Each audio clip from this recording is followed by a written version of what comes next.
ಆಕಾಶವಾಣಿ ಮೈಸೂರು. ಇದು ಕರ್ನಾಟಕ ರಾಜ್ಯ ಮುಕ್ತ ವಿಶ್ವವಿದ್ಯಾನಿಲಯದ ವಾಣಿ. KSOU ಮುಕ್ತವಾಣಿ ಕರ್ನಾಟಕ ರಾಜ್ಯ ಮುಕ್ತ ವಿಶ್ವವಿದ್ಯಾನಿಲಯದ ಅಧ್ಯಯನ ಅವಕಾಶಗಳನ್ನು ಕುರಿತ ಪ್ರಾಯೋಜಿತ ಬಾನುಲಿ ಸರಣಿ. ಎಲ್ಲರ ಮನೆಗೂ ಎಲ್ಲರ ಮನಗೂ ವಿಶ್ವಜ್ಞಾನವನ್ನು ನೀಡುವ ವಾಣಿ. ಪ್ರಾಯೋಜಕರು ಪ್ರಸಾರಾಂಗ ಕರ್ನಾಟಕ ರಾಜ್ಯ ಮುಕ್ತ ವಿಶ್ವವಿದ್ಯಾನಿಲಯ ಮೈಸೂರು. ಯಾವುದೇ ಪದವಿ ಕಲಿಯಲು ಇರುವುದು ಮುಕ್ತ ವಿಶ್ವವಿದ್ಯಾನಿಲಯದ ವಾಣಿ. ಕೇಳಿ KSOU ಮುಕ್ತವಾಣಿ. ಕರ್ನಾಟಕ ರಾಜ್ಯ ಮುಕ್ತ ವಿಶ್ವವಿದ್ಯಾನಿಲಯದ ಪರೀಕ್ಷಾಂಗ ಕುಲಸಚಿವರಾದ ಡಾ CS ಆನಂದಕುಮಾರ್ ಅವರೊಂದಿಗಿನ ಸಂವಾದದ ಮುಂದುವರೆದ ಭಾಗ. ಡಾಕ್ಟರ್ ಆನಂದ್ ಕುಮಾರ್ ಅವರೇ, ನಮಸ್ಕಾರ. ನಮಸ್ಕಾರ ಸರ್. ತಾವು ಕರ್ನಾಟಕ ರಾಜ್ಯ ಮುಕ್ತ ವಿಶ್ವವಿದ್ಯಾನಿಲಯದಲ್ಲಿ ಪರೀಕ್ಷಾಂಗ ಕುಲಸಚಿವರಾಗಿ ಕಾರ್ಯನಿರ್ವಹಿಸ್ತಾ ಇದ್ದೀರಿ. ಹೌದು ಸರ್. ಸಾಮಾನ್ಯವಾಗಿ ಎಕ್ಸಾಮ್ ಬರೀತಿದ್ದಾಗೇನೆ ವಿದ್ಯಾರ್ಥಿಗಳು ಕಾಯೋದು ರಿಸಲ್ಟ್ಗಾಗಿ, ಫಲಿತಾಂಶಕ್ಕಾಗಿ. ಎಲ್ಲ ಆದಮೇಲೆ ಬರೋದು ಮಾರ್ಕ್ಸ್ ಕಾರ್ಡ್, ಅಂಕಪಟ್ಟಿ ಅಲ್ವೇ? ಹೌದು ಸರ್. ಎಲ್ಲೇ ಜಾಬ್ಗೆ ಅಪ್ಲೈ ಮಾಡಬೇಕು ಅಂದ್ರೂ ಮಾರ್ಕ್ಸ್ ಕಾರ್ಡ್ ಕೊಡಪ್ಪ ಅಂತಾರೆ. ಹೌದು ಸರ್. ಈ ಫಲಿತಾಂಶ ಬಂದ ಮೇಲೆ ಅವ್ರದ್ದೇನೂ ಸಮಸ್ಯೆ ಇಲ್ಲ, ರಿವ್ಯಾಲ್ಯೂಯೇಷನ್ನು, ರೀಟೋಟ್ಲಿಂಗು, ಫೋಟೋ ಕಾಪಿ ಏನೂ ಇಲ್ಲ ಅಂದಮೇಲೆ ಮಾರ್ಕ್ಸ್ ಕಾರ್ಡ್ನ ತಾವು ಬಹುಶಃ ಪ್ರಿಂಟ್ ಮಾಡ್ಬೋದು. ಹೌದು ಅಲ್ವೇ? ಹೌದು ಸರ್. ಈಗ ಅದನ್ನು ಪ್ರಿಂಟ್ ಮಾಡೋದು, ಅದನ್ನು ವಿದ್ಯಾರ್ಥಿಗೆ ಕಳಿಸೋವಂಥ ಜವಾಬ್ದಾರಿ ನಿಮ್ಮದೇ. ಹೌದು ಸರ್. ಆಮೇಲೆ ಅಂಕಪಟ್ಟಿ ಪ್ರಿಂಟ್ ಆದಮೇಲೆ ಏನಾದರೂ ಸಣ್ಣ ಪುಟ್ಟ ದೋಷ ಇದ್ದರೆ ಅವನ ಹೆಸರು ತಪ್ಪಿರ್ಬೋದು, ರಿಜಿಸ್ಟರ್ ನಂಬರೇ ತಪ್ಪು ಬಂದಿರ್ಬೋದು. ಆ ಥರ ಏನಾದ್ರು ಆದರೆ ಅದನ್ನು ಸರಿಪಡಿಸೋದಕ್ಕೆ ಏನು ಮಾಡಬೇಕಾಗತ್ತೆ ವಿದ್ಯಾರ್ಥಿ? ಹೌದು ಸರ್. ಈ ರೀತಿ ಘಟನೆಗಳು ಆಗ್ತವೆ, ಈಗಲೂ ಕೂಡ ಬರ್ತವೆ ಆ ರೀತಿ ತಪ್ಪಾಗಿರುವಂಥದ್ದು. ಇದಕ್ಕೆ ನಾವುಗಳು ಏನು ಮಾಡ್ತೀವಿ ಅಂದರೆ, ಈಗ ರಿಸಲ್ಟ್ ಕೊಡ್ತೇವೆ. ರಿಸಲ್ಟ್ ಕೊಟ್ಟ ಮೇಲೆ ಅವರವರ ರಿಜಿಸ್ಟರ್ ನಂಬರ್ ಹಾಕಿದ್ರೆ ಆ ಪೇಪರ್ ಮಾರ್ಕ್ಸು ಮತ್ತು ಅವ್ರ ಹೆಸರು, ರೋಲ್ ನಂಬರು ಎಲ್ಲರೂ ಕೂಡ ಆ ಇದರಲ್ಲಿ ಡಿಸ್ಪ್ಲೇ ಆಗುತ್ತೆ ಸರ್. ಅಲ್ಲಿ ಅದನ್ನು ಅವರು ಮಾಡ್ಕೋಬೇಕು ಅನ್ನೋರು ತಪ್ಪು ಆಗಿದ್ದಲ್ಲಿ ಅದನ್ನು ಪ್ರಿಂಟೌಟ್ ತೊಗೊಂಡು, ಪ್ರಾವಿಷನಲ್ ರಿಸಲ್ಟ್ ಏನು ಬಿಟ್ಟಿರ್ತೀವಿ ಅದನ್ನು ಪ್ರಿಂಟ್ ತೊಗೊಂಡು ನಮ್ಮ ಆಫೀಸ್ಗೆ ಬರ್ಬೋದು, ಅಥವಾ ವಿತ್ ರಿಕ್ವೆಸ್ಟ್ ಲೆಟರು ಅವರು ನಮ್ಮ ಆಫೀಸ್ಗೆ ಡಾಕ್ಯುಮೆಂಟ್ನ ಕಳಿಸ್ಬೋದು. ಅಲ್ಲೇನಾಗುತ್ತೆ ಅಂದರೆ, ಫಸ್ಟು ನಾವು ತಪ್ಪನ್ನು ಎಲ್ಲಿ ಅಂತ ಹುಡುಕ್ತೀವಿ. ಮೊದಲು ನಮಗೆ ಎಕ್ಸಾಮ್ ಸೆಕ್ಷನ್ಗೆ ಬರುವಂಥ ಮಾಹಿತಿ ಅಡ್ಮಿಷನ್ ಸೆಕ್ಷನಿಂದ ಬರುತ್ತೆ. ಈಗ ಒಂದು ಕ್ಯಾಂಡಿಡೇಟು, ಒಂದು ವಿದ್ಯಾರ್ಥಿ ನಮ್ಮ ಕರ್ನಾಟಕ ರಾಜ್ಯ ಮುಕ್ತ ವಿಶ್ವವಿದ್ಯಾನಿಲಯಕ್ಕೆ ಅಡ್ಮಿಷನ್ ಆಗಿದೆ ಅಂತಂದರೆ ರಿಜಿಸ್ಟ್ರಾರ್ ಅಡ್ಮಿಷನ್ ಸೆಕ್ಷನಲ್ಲಿರುತ್ತೆ ಅವರ ಮಾಹಿತಿ. ಅಲ್ಲಿಂದ ನಾವು ಅವ್ರ ಹೆಸರನ್ನು, ಅವ್ರ ಇಡೀ ಹಿಸ್ಟ್ರಿನ ನಾವು ತೊಗೋತೀವಿ. ಅವ್ರ ಹೆಸರು ಆಧಾರ್ ಪ್ರಕಾರ ಇದೆಯಾ ಅಥವಾ SLC ಮಾರ್ಕ್ಸ್ ಕಾರ್ಡ್ ಪ್ರಕಾರ ಇದೆಯಾ ಅಂತ ಎಲ್ಲನೂ ನಾವು ತೊಗೋತೀವಿ ಸರ್. ಅಲ್ಲೇ ಅಡ್ಮಿಷನ್ ಸೆಕ್ಷನಲ್ಲಿ ಹೆಸರು ಸರಿ ಇದ್ದಲ್ಲಿ, ನಮ್ಮ ಸೆಕ್ಷನಲ್ಲಿ ತಪ್ಪಿದ್ದಲ್ಲಿ ಅದನ್ನು ನಮ್ಮ ಮಟ್ಟದಲ್ಲಿ ಅದನ್ನು ಸರಿ ಮಾಡ್ತೇವೆ. ಅಥವಾ ಅಡ್ಮಿಷನ್ ಸೆಕ್ಷನಲ್ಲಿ ತಪ್ಪಿದ್ದರೆ ಅದನ್ನು ನಾವು ತರಿಸ್ಕೊಂಡು based on SLC marks card, SLC marks ಕಾರ್ಡಲ್ಲಿ ಹೆಸರು ಏನಿರುತ್ತೋ ಅದನ್ನು ಮೊದಲು ಅಡ್ಮಿಷನ್ ಸೆಕ್ಷನಲ್ಲಿ ಕರೆಕ್ಷನ್ ಮಾಡಿಸಿ, ಅಡ್ಮಿಷನ್ ಸೆಕ್ಷನಲ್ಲಿ ಕರೆಕ್ಷನ್ ಮಾಡಿದ ನಂತರ ಅಲ್ಲಿಂದ ನಾವು ತೊಗೋತೀವಿ. ಅದನ್ನು ತಗೊಂಡು, ಅದು ಸರ್ಟನ್ ಫೀಸ್ ಅಂತ ಇದೆ ತಿದ್ದುಪಡಿಗೆ, ಅದನ್ನು ತಗೊಂಡು ನಮ್ಮ ಮಾರ್ಕ್ಸ್ ಕಾರ್ಡನ್ನು ಬಿಫೋರು ಕೂಡ ಮಾಡ್ತೇವೆ. ಆಕಸ್ಮಿಕವಾಗಿ ತಪ್ಪಿದ್ದು ಮಾರ್ಕ್ಸ್ ಕಾರ್ಡ್ ಪ್ರಿಂಟ್ ಆದ್ರೂ ಕೂಡ ಒರಿಜಿನಲ್ ಮಾರ್ಕ್ಸ್ ಕಾರ್ಡ್ ರೀಚ್ ಆದಮೇಲೆ ಅದನ್ನು ನಮಗೆ ಒರಿಜಿನಲ್ ಮಾರ್ಕ್ಸ್ ಕಾರ್ಡ್ ತೊಗೊಂಡು ಬಂದರೆ ನಾವು ಅದನ್ನು ನಾವು ಮಾಡಿಕೊಡ್ತೀವಿ.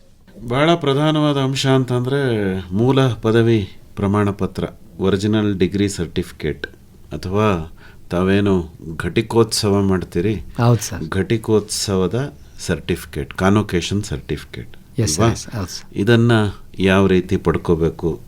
ಇದನ್ನು ಪಡ್ಕೋಬೇಕು ಅಂದರೆ ವಿದ್ಯಾರ್ಥಿಗಳು ಮೈಸೂರಿಗೆ ಬರಬೇಕಾ ಅರ್ಜಿ ಹಾಕೋಕ್ಕೆ, ಅಥವಾ ಆನ್ಲೈನ್ ಮೂಲಕನೂ ಅರ್ಜಿ ಹಾಕ್ಬೋದು?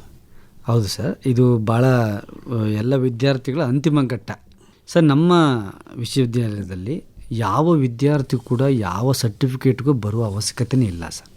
ಯಾಕೆಂದರೆ all the payment mode and issuing authority is digitalised. ಯಾವ ವಿದ್ಯಾರ್ಥಿನೂ ಕೂಡ ಬರುವಾಗಿಲ್ಲ. ಈಗ ಕಾನ್ವೊಕೇಶನ್ ಸರ್ಟಿಫಿಕೇಟ್ಗೆ ಸರ್, ನಾವು ಈಗ 2021 ಮತ್ತು 2022 ಶೈಕ್ಷಣಿಕ ಸಾಲಿನಲ್ಲಿ ಯಾವ ವಿದ್ಯಾರ್ಥಿಗಳು ಅಡ್ಮಿಷನ್ ಆಗಿದ್ದರು ಮತ್ತು 2025 ಸೆಪ್ಟೆಂಬರ್ ಒಳಗಡೆ ಯಾರು ಪಾಸಾಗಿದ್ದಾರೋ ಅವ್ರಿಗೆ ಈಗ ನಾವು ಕಾಲ್ ಮಾಡಿದ್ದೇವೆ, ಅಪ್ಲಿಕೇಶನ್ನ ಕಾಲ್ ಮಾಡಿದ್ದೇವೆ. Yes sir. ಅಲ್ಲಿ ಏನು ಮಾಡಿದ್ದೀವಿ, ಈಗ ಆನ್ಲೈನಲ್ಲಿ ಫೀಸ್ ಕಟ್ಟೋದಕ್ಕೆ ಪೇಮೆಂಟ್ ಲಿಂಕನ್ನು ಬಿಟ್ಟಿದ್ದೇವೆ. ಅವ್ರ ಕಾಲಾವಕಾಶನೂ ಕೂಡ ಇನ್ನೂ ಇದೆ. ಅವ್ರು ಏನು ಮಾಡಬೇಕು ಅಂದರೆ, ಅಲ್ಲಿ ನಾವು 2 ಕ್ಯಾಟಗರಿ ಕೊಟ್ಟಿರ್ತೀವಿ ಸರ್. ಒಂದು ಡಿಪೆಂಡ್ಸ್ ಆನ್ ದೇರ್ ಮಾರ್ಕ್ಸ್. ನಾವು ಎರಡನ್ನ ಕ್ಯಾಟಗರೈಸ್ ಮಾಡಿದ್ವಿ. ಫಸ್ಟ್ ಕ್ಲಾಸ್ ವಿತ್ ಡಿಸ್ಟಿಂಕ್ಷನ್ ಮತ್ತು ಎಕ್ಸಾಂಪ್ಲಿನರಿ ಮತ್ತು ರ್ಯಾಂಕ್ ಸ್ಟೂಡೆಂಟ್ಸ್. ಈ 3 ಕ್ಯಾಟಗರಿ ಸ್ಟೂಡೆಂಟ್ಸ್ಗೆ ಇನ್ ಪ್ರೆಸೆನ್ಸಲ್ಲಿ ಬನ್ನಿ ಅಂತ ನಾವು ಬಿಟ್ಟಿದ್ದೇವೆ ಸರ್. ಅವರಿಗೆ ಇನ್ ಪ್ರೆಸೆನ್ಸ್ ಬರೋರಿಗೆ 1350 ರೂಪಾಯಿ, ಇನ್ ಆಬ್ಸೆನ್ಸ್ ಇರೋರಿಗೆ 1750 ರೂಪಾಯಿ. 1350 ರೂಪಾಯಿ ಫೀಸ್ ಕಟ್ಟಿದ್ರೆ ಅವರು ಆ ಗಟ್ಟಿಗೋತ್ಸವ ದಿನಾಂಕ ನಾವು ನಿಗದಿ ಮಾಡ್ತೇವೆ. ಆ ಗಟ್ಟಿಗೋತ್ಸವ ನಿಗದಿ ಮಾಡಿದ ದಿವಸ ಅವರು ಬರ್ಬೋದು, ಬಂದು ಆ ಸರ್ಟಿಫಿಕೇಟ್ನ ತೊಗೊಂಡು ಹೋಗ್ಬೋದು. ಅಂದರೆ ಈ ಆಪ್ಷನ್ ಎಲ್ರಿಗೂ ಬರಲ್ಲ. ಈಗ ಸೆಕೆಂಡ್ ಕ್ಲಾಸ್ ಬಂದಿರುತ್ತೆ, ಫಸ್ಟ್ ಕ್ಲಾಸ್ ಬಂದಿರುತ್ತೆ, ಅಪ್ ಟು 70% ಇರೋರಿಗೆ ನಾವು ಇನ್ವೈಟ್ ಮಾಡೋಕ್ಕಾಗ್ತಾಯಿಲ್ಲ. 70+ ಅಂದರೆ ಫಸ್ಟ್ ಕ್ಲಾಸ್ ವಿತ್ ಡಿಸ್ಟಿಂಕ್ಷನ್ ಪಡೆದಂಥ ವಿದ್ಯಾರ್ಥಿಗಳಿಗೆ ಇದರಲ್ಲಿ ನಾವು ಇನ್ ಪ್ರೆಸೆನ್ಸಲ್ಲಿ ಕಾಲ್ ಮಾಡ್ತಾ ಇದ್ದೀವಿ. ಘಟಿಕೋತ್ಸವ ಸಮಾರಂಭದಲ್ಲಿ ಭಾಗವಹಿಸಿ ಅವರ ಪದವಿ ಪ್ರಮಾಣ ಪತ್ರವನ್ನು ತಗೋಬಹುದು. ಬಹಳ ಖುಷಿಯ ಸಂದರ್ಭ. Yes sir. KSOU ಆವರಣದಲ್ಲೇ ಮಾಡ್ತೀರಿ? ಹೌದು ಸರ್. ಅತಿಥಿಗಳಿರ್ತಾರೆ? ಹೌದು ಸರ್. ಈ ಬಾರಿ ಯಾವಾಗ ಮಾಡ್ತೀರಿ ಸರ್? ಸರ್ ಇವಾಗ ನಾವು ಜನವರಿ 2nd ವೀಕ್ ಅಂತ ಹೇಳ್ತಾ ಇದ್ದಾರೆ, ಬಟ್ ಇನ್ನು ಈಗ ಅರ್ಜಿ ಹಾಕೋದಕ್ಕೆ ಎಲ್ಲಿವರೆಗೂ ಅವಕಾಶ ಇದೆ ಸರ್? ವಿತೌಟ್ ಫೈನ್ 30 ಡೇಸ್ ಕೊಟ್ಟಿದ್ದೀವಿ. 50 ರೂಪೀಸ್ ಫೈನ್ ಅನದರ್ 5 ಡೇಸ್ ಕೊಟ್ಟಿದ್ದೀವಿ. 100 ರೂಪೀಸ್ ಫೈನಲ್ಲಿ ಅನದರ್ 5 ಡೇಸ್ ಇದೆ. ಸೊ ಹಾಗಾಗಿ ವಿದ್ಯಾರ್ಥಿಗಳು ದಯವಿಟ್ಟು ಯಾರು ಈ ವರ್ಷದ ಕಾನ್ವೊಕೇಶನ್ ಡಿಗ್ರಿ ಸರ್ಟಿಫಿಕೇಟ್ ತಗೋಬೇಕು ಅಂತ ಅಂದ್ಕೊಂಡಿದ್ದಾರೆ ಅವರು ದಯವಿಟ್ಟು ಆನ್ಲೈನಲ್ಲಿ ಪೇಮೆಂಟ್ ಮಾಡಬೇಕು ಅಂತ ಈ ಮೂಲಕ ಕೇಳ್ಕೊತೀನಿ ಸರ್. ಯಾರಿಗೆ ಬರೋಕ್ಕಾಗೋದಿಲ್ಲ, ಅವಕಾಶ ತಾವು ಕೊಡಲ್ಲ, ಅವ್ರು ಇನ್ ಆಬ್ಸೆನ್ಸಲ್ಲಿ ತಗೋಬೋದು. ಅಂಚೆ ಮೂಲಕ ಹೋಗುತ್ತಾ ಸರ್ಟಿಫಿಕೇಟು? ಹೌದು ಸರ್, ಅಂಚೆ ಮೂಲಕ ಕಳಿಸ್ತೀವಿ. ಅದ್ರಿಗೆ ಅವ್ರಿಗೆ ಇನ್ ಫೀಸ್ ಏನಾದ್ರು ಕಟ್ಟಿದ್ರೆ ಆಬ್ಸೆನ್ಸಲ್ಲಿ ಕಳಿಸಿ ಅಂತ ಕಳಿದ್ರೆ ಅವ್ರಿಗೆ ಅವ್ರ ಬೈ ಪೋಸ್ಟಲ್ಲೇ ಹೋಗುತ್ತೆ. ಬಹಳ ಸೊಗಸಾಗಿ ಕಳಿಸ್ತೀರಿ, ಒಂದೇ ಚೂರು ಮುಕ್ಕಾಗದಾಗೆ ಸರ್ಟಿಫಿಕೇಟ್ನ ಬಹಳ ಚೆನ್ನಾಗಿ ಕಳಿಸ್ತೀರಿ. ಈಗ ಸಾಮಾನ್ಯವಾಗಿ ನಿಮ್ಮ ವಿಶ್ವವಿದ್ಯಾನಿಲಯದಲ್ಲಿ ಓದೋವಂಥವ್ರು ಬೇರೆ ಬೇರೆ ಊರಲ್ಲಿದ್ದಾರೆ ಅಂತ ಹೇಳಿದ್ರಿ, ವಿದೇಶಗಳಲ್ಲೂ ಓದೋರಿದ್ದಾರೆ ಅಂತ ಹೇಳಿದ್ರಿ, ಮತ್ತೆ ಗ್ರಾಮೀಣ ಭಾಗದ ವಿದ್ಯಾರ್ಥಿಗಳೇ ಜಾಸ್ತಿ ತಮ್ಮಲ್ಲಿ. ಹೌದು ಸರ್. ಅಲ್ವೇ? ಹಾಗಾಗಿ ಈ ಪರೀಕ್ಷೆ ಸಂಬಂಧಿ ಸಮಸ್ಯೆಗಳು ಸಾಕಷ್ಟು ಇರ್ತವೆ ಅವ್ರಿಗೆ.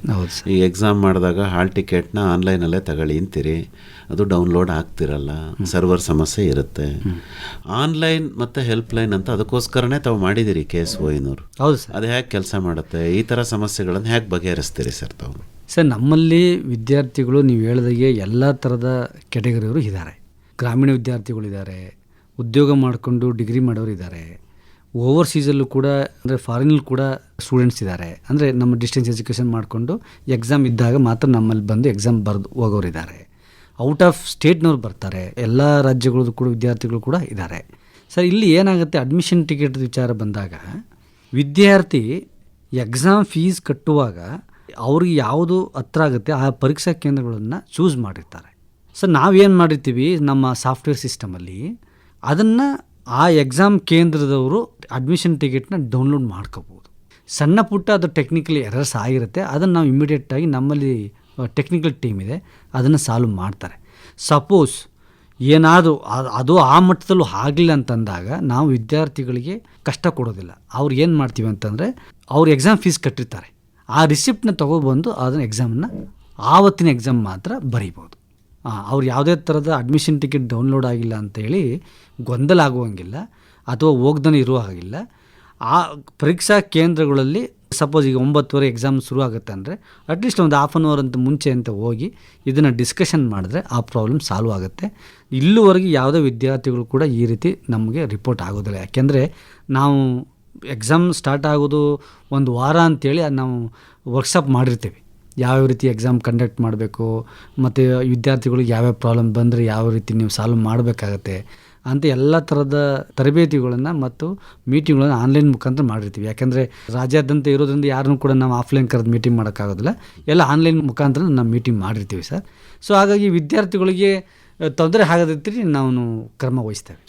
ಸಮಸ್ಯೆ ಏನಾದರೂ ಇದ್ದರೆ ವಿದ್ಯಾರ್ಥಿಗಳು ನಿಮ್ಮ ಪರೀಕ್ಷಾಂಗ ವಿಭಾಗಕ್ಕೆ ಸಂಬಂಧಪಟ್ಟಂತೆ ಯಾರನ್ನು ಸಂಪರ್ಕ ಮಾಡಬೇಕು ಸರ್? ಸರ್ ನಮ್ಮಲ್ಲಿ ಒಂದು ನಂಬರ್ ಇದೆ, ಕಾಲ್ ಸೆಂಟರ್ ನಂಬರ್ ಇದೆ, ಅದಕ್ಕೆ ತಾವು ಎಲ್ಲರೂ ಮಾಡ್ಬೋದು ಸರ್. ಅದನ್ನು ಇಲ್ಲ ನಮ್ಮ ವೆಬ್ಸೈಟಲ್ಲಿ ಇದೆ ಸರ್, ವೆಬ್ಸೈಟಲ್ಲಿ ಕೂಡ ಇದೆ. ನನ್ನ ಪರೀಕ್ಷಾ ನಮ್ಮ ಕುಲಸಚಿವರ ಮೌಲ್ಯಮಾಪನ ಬದಲು ಪರ್ಸನಲ್ ಸೆಕ್ಷನ್ ಅಂತಿದೆ, ಅಲ್ಲಿ ನಮ್ಮ ಹುಡುಗರು 3 ಜನ ಹುಡುಗರು ಇದಕ್ಕೋಸ್ಕರನೇ ಇರ್ತಾರೆ. ಸೊ ಹಾಗಾಗಿ ಯಾವುದೇ ಥರದ ಪ್ರಾಬ್ಲಮ್ ಬಂದರೆ ಅದು ಅಡ್ಮಿಷನ್ ಟಿಕೆಟ್ ಡೌನ್ಲೋಡ್ ಆಗ್ದೇ ಇರ್ಬೋದು ಅಥವಾ ಯಾವುದೇ ಥರದ ಪ್ರಾಬ್ಲಮ್ ಬಂದರೂ ಕೂಡ ಅವ್ರು ಮಾಡ್ಬೋದು. ನಾವು ಅಲ್ಲೇ ತಕ್ಷಣದಲ್ಲೇ ಪ್ರಾಬ್ಲಮ್ಗಳನ್ನ ಸಾಲ್ವ್ ಮಾಡ್ತೀವಿ ಅಂತ. ನೈಜತೆ ಪ್ರಮಾಣ ಪತ್ರವನ್ನು ಯಾವ ರೀತಿ ಪಡಿಬೇಕು ಸರ್? ಸರ್, ನೈಜತೆ ಪ್ರಮಾಣ ಪತ್ರನ ಈಗ ಒಂದು ವಿದ್ಯಾರ್ಥಿ ಅವರ ಕೋರ್ಸ್ ಕಂಪ್ಲೀಟ್ ಆಗಿರುತ್ತೆ. ನೈಜತೆ ಪ್ರಮಾಣ ಕೊಡ್ಬೇಕಂದ್ರೆ ಅವ್ರದ್ದು ಡಿಗ್ರಿ ಕಂಪ್ಲೀಟ್ ಆಗಿರಲೇಬೇಕು. ಅಲ್ಲಿ ಡಿಗ್ರಿ ಕಂಪ್ಲೀಟ್ ಆಗಿದ ಮೇಲೆ ಅವ್ರು ಏನೇನು ಡಾಕ್ಯುಮೆಂಟ್ಸ್ ಇದೆ, ಅವ್ರ ಮಾರ್ಕ್ಸ್ ಕಾರ್ಡು ಮತ್ತು ಡಿಗ್ರಿ ಕಾನ್ವೊಕೇಷನ್ ಸರ್ಟಿಫಿಕೇಟ್ ತೊಗೊಂಡಿದೆ, ಅದ್ರ ಫೋಟೋ ಕಾಪಿ ಮತ್ತು ಅದನ್ನು ಫೀಸ್ ಇದೆ 1200 ಏನೋ ಬರುತ್ತೆ ಫೀಸು. ಅದನ್ನು ಆನ್ಲೈನ್ ಕಟ್ಟಿ ಆ ರಿಸಿಪ್ಟನ್ನೆಲ್ಲ ಜೊತೆಗೆ ಕಳಿಸಿದ್ರೆ ನಮ್ಮ ಆಫೀಸಿಗೆ, ನಾವು ಅದನ್ನು ನಮ್ಮಲ್ಲಿ ಲೆಡ್ಜರ್ ಅಂತ ಮೇಂಟೈನ್ ಮಾಡ್ತೀವಿ ಸರ್. ಲೆಡ್ಜರ್ ಅಂತ ಒಂದು ವಿದ್ಯಾರ್ಥಿಗೆ ಒಂದು ಡಾಕ್ಯುಮೆಂಟ್ ಹೋಯ್ತು ಅಂದರೆ ನಮ್ಮ ಪರೀಕ್ಷಾಂಗ ಕಚೇರಿಯಿಂದ every document will be recorded. ನಮ್ಮಲ್ಲಿ ಒಂದು ರೆಕಾರ್ಡ್ ಸೆಕ್ಷನ್ ಅಂತಲೇ ಇದೆ. ಯಾವುದೋ ಒಂದು ನೈಜತೆ ಪ್ರಮಾಣ ಪತ್ರ ಇರ್ಬೋದು, ಅಥವಾ ಮೈಗ್ರೇಷನ್ ಸರ್ಟಿಫಿಕೇಟ್ ಇರ್ಬೋದು, ಮಾರ್ಕ್ಸ್ ಕಾರ್ಡ್ ಇರ್ಬೋದು, ಕಾನ್ವೊಕೇಷನ್ ಇರ್ಬೋದು, ಏನೇ ಸರ್ಟಿಫಿಕೇಟ್ ಕೊಟ್ಟರೂ ಕೂಡ ನಮ್ಮ ಲೆಡ್ಜರಲ್ಲಿ ಎಂಟ್ರಿಯಾಗಿ ಈ ವಿದ್ಯಾರ್ಥಿಗೆ ಈ ಸರ್ಟಿಫಿಕೇಟ್ನ ಕೊಟ್ಟಿದ್ದೀವಿ, ಈ ಡೇಟಲ್ಲಿ ಕೊಟ್ಟಿದ್ದೀವಿ ಅಂತೇಳಿ ಎಲ್ಲ ಅಧಿಕಾರಿ ವರ್ಗಗಳು ಅಲ್ಲಿ ಸೈನ್ ಮಾಡಿರ್ತಾರೆ. ಸೊ ಹಾಗಾಗಿ ಯಾವುದೇ ಥರದ ವ್ಯತ್ಯಾಸಗಳು ಆಗೋದಿಲ್ಲ. ಅವರು ಯಾರು ಕೂಡ ಬರುವ ಅವಶ್ಯಕತೆ ಇಲ್ಲ. ಅವರು ತಕ್ಕಂತೆ ಏನು ಡಾಕ್ಯುಮೆಂಟ್ಸ್ ಇದೆಯೋ ಅದನ್ನು ಫೋಟೋ ಕಾಪಿ ಹಾಕಿ ಫೀಸ್ ಕಟ್ಟಿ ನಮ್ಮ ಅಡ್ರೆಸ್ ಕಳಿಸಿದ್ರೆ ಅವ್ರಿಗೆ ನಾವು ಕಳಿಸೋ ವ್ಯವಸ್ಥೆ ನಾವು ಮಾಡ್ತೀವಿ ಸರ್. ಪರೀಕ್ಷಾಂಗ ಕುಲಸಚಿವರಾಗಿ ಅಂತಿಮವಾಗಿ ನಿಮ್ಮ ಸಂದೇಶ ಏನು ಸರ್ ವಿದ್ಯಾರ್ಥಿಗಳಿಗೆ? ಸರ್, ಅಂತಿಮ ಸಂದೇಶ ಅಂತಂದರೆ ವಿದ್ಯಾರ್ಥಿಗಳು, ಯಾಕಂದರೆ ನಮ್ಮಲ್ಲಿ ಕರ್ನಾಟಕ ರಾಜ್ಯ ಮುಕ್ತ ವಿಶ್ವವಿದ್ಯಾಲಯದಲ್ಲಿ ಈಗ ಬೇರೆ ಕೋರ್ಸ್ಗಳು ತಗೊಂಡ್ರೆ, ಈಗ BBA ಆಗಿರ್ಬೋದು, BCA ಆಗಿರ್ಬೋದು, ಇದೇ ಕೋರ್ಸ್ಗಳು ಬೇರೆ ಯೂನಿವರ್ಸಿಟಿಯಲ್ಲಿ ತೊಗೊಂಡ್ರೆ ಅವ್ರದ್ದು ಅಡ್ಮಿಷನ್ ಫೀಸ್ ಎಲ್ಲ ತುಂಬ ಜಾಸ್ತಿ ಇದೆ, ಅತ್ಯಧಿಕವಾಗಿದೆ. ಈಗ ಬೆಂಗಳೂರಲ್ಲಿ ಬೇರೆ ಬೇರೆ ಪ್ರೈವೇಟ್ ಕಾಲೇಜಸ್ಸು ಮತ್ತು ಬೇರೆ ಬೇರೆ ಯೂನಿವರ್ಸಿಟಿಲೆಲ್ಲ BCA ಕೆಲವು 3 ಲಕ್ಷ 4 ಲಕ್ಷ 5 ಲಕ್ಷ ಗಂಟು ಫೀಸ್ ಇದೆ. ನಾವು ಸೇಮ್ ಕಂಟೆಂಟ್ ಅಂದರೆ ಕೋರ್ಸ್ ಮೆಟೀರಿಯಲ್ ಎಲ್ಲ ಸೇಮ್ ಇರುತ್ತೆ. ನಮ್ಮದು ಕರ್ನಾಟಕ ರಾಜ್ಯ ಮುಕ್ತ ವಿಶ್ವವಿದ್ಯಾಲಯದ ಕೋರ್ಸ್ ಮೆಟೀರಿಯಲ್ಸ್ ಅಂತ ಮಾಡ್ತೀವಿ. ಇದು ತುಂಬ ಅಚ್ಚುಕಟ್ಟಾಗಿರುತ್ತೆ, ಭಾಳ ಚೆನ್ನಾಗಿರುತ್ತೆ. ಸೊ ಹಾಗಾಗಿ ಈಗ ನಮ್ಮ ವಿದ್ಯಾರ್ಥಿಗಳು ಕೂಡ ಎಷ್ಟೋ ಜನ IAS ಪಾಸ್ ಮಾಡಿದ್ದಾರೆ, KS ಪಾಸ್ ಮಾಡಿದ್ದಾರೆ. ಅಂದರೆ almost in all UPSC exams, KPSC exams, ಮತ್ತು ಎಷ್ಟೋ ವಿದ್ಯಾರ್ಥಿಗಳು ಒಳ್ಳೊಳ್ಳೆ IT ಕಂಪ್ನಿಗಳಿದ್ದಾರೆ.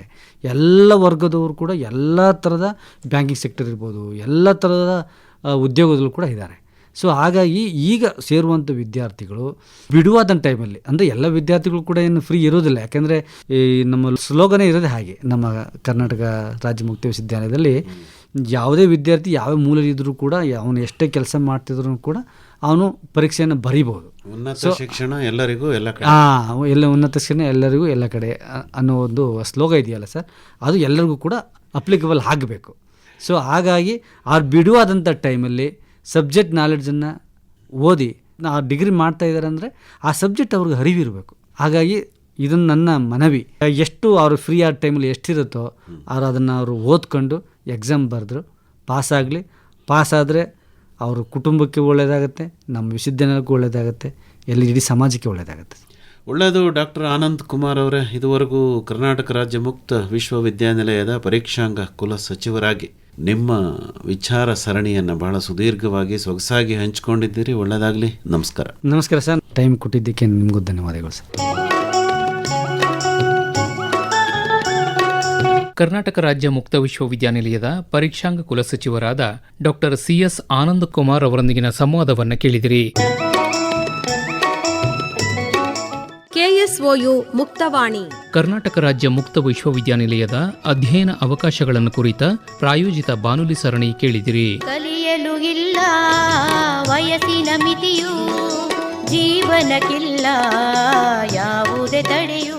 ಕಾರ್ಯಕ್ರಮವನ್ನು ಪ್ರಾಯೋಜಿಸಿದವರು ಪ್ರಸಾರಾಂಗ ಕರ್ನಾಟಕ ರಾಜ್ಯ ಮುಕ್ತ ವಿಶ್ವವಿದ್ಯಾನಿಲಯ, ಮೈಸೂರು. ಪುಸ್ತಕ ಪಾಠ, ಅಧ್ಯಾಪಕರ ಪ್ರವಚನ, ಮಾಹಿತಿ ಅಂಗೈಲೇ ಇರುವುದು. ಶೀರ್ಷಿಕೆ ಗೀತೆ ರಚನೆ ಡಾಕ್ಟರ್ R ಸಂತೋಷ್ ನಾಯಕ್. ರಾಗ ಸಂಯೋಜನೆ ಹಾಗೂ ಗಾಯನ G ಪುಷ್ಪಲತಾ. ಸಂಕಲನ S ಲಕ್ಷ್ಮೀನಾರಾಯಣ. ನಿರ್ಮಾಣ N ಕೇಶವಮೂರ್ತಿ. ಕಲಿಯಲು ತಿಳಿಯಲು ಜಗವನು ತಿರುಗಲು ಮುಕ್ತ ವಿಶ್ವವಿದ್ಯಾಲಯವು